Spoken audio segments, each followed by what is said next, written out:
இன்னைக்கு நம்ம பார்க்குற பயிற்சி என்ன அப்படின்னு பார்த்தீங்கன்னா, நம்மளுடைய ஷோல்டருக்கான ஒரு பயிற்சி தான் பார்க்க போறோம். இன்னைக்கு வந்து 2, 3 பயிற்சிகள் வந்து தொடர்ச்சியா பார்க்க போறோம். ஷோல்டரை எப்படி டெவலப் பண்றது?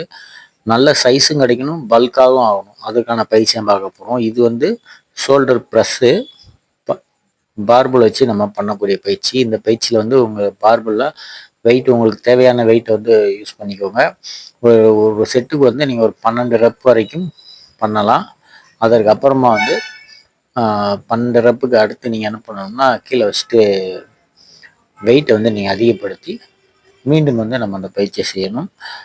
இந்த பயிற்சியில நம்ம செய்யும்போது ஒவ்வொரு செட்டுக்கும் வந்து நீங்க வந்து வெயிட்ட ஆட் பண்ணிக்கிட்டே போகணும். சரிங்களா? அப்பதான் அந்த பயிற்சி வந்து சரியா இருக்கும். எல்லா பயிற்சியுமே அதே மாதிரி தான் நம்ம செய்ய போறோம். ஃபர்ஸ்ட்டு வந்து நம்ம ஷோல்டர் பிரஸ்ஸு, பார்பல் மிலிட்ரி பிரஸ்ன்னு சொல்லலாம்.